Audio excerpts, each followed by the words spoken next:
Bryn and Amy. Today we're going to be demonstrating some shoulder assessments. So, shoulder impingement is when structures between the acromion and the head of the humerus are compromised or impinged. Some common causes of shoulder impingement are inflammation of the bursa, scapular muscle dysfunction, strain or trauma to the joint, rotator cuff dysfunction, overuse, and poor posture.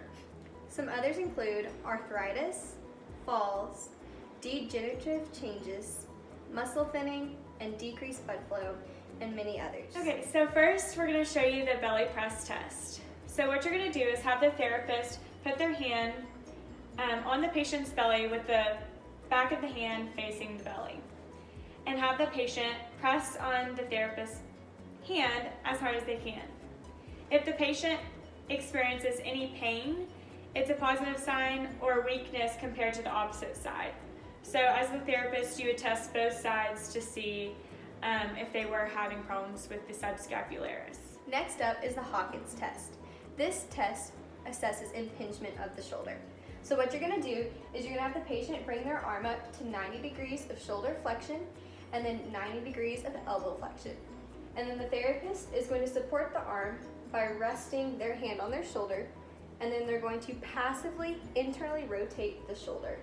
And then pain with this would be a positive sign and a sign of impingement. Okay, so next we're going to be performing the Neers test. So what you're going to do is the therapist is going to put their hand to stabilize the scapula and depress right here. You're going to take the patient's arm and internally rotate it and perform forward flexion. And if the patient has pain in this motion, then it's a sign of impingement. Next up is the drop test. So what you're going to do is you're going to have the patient seated, and you're going to passively lift their arm into 90 degrees of abduction and have them externally rotate. The whole time you're supporting the arm. For the test, you're going to let go and ask the patient to slowly lower their arm. A positive sign for this test would be if the arm was to drop or if pain is indicated. This indicates injury to the rotator cuffs or the supraspinatus. So next we're going to do the Jobe test, also called the empty hand test, and this tests for shoulder impingement. So what you're going to have your patient do is turn facing towards you and raise their arms to 90 degrees flexion in the scapular plane.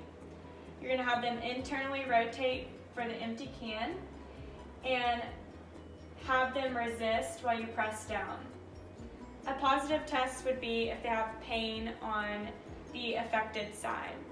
So that means that they would have impingement.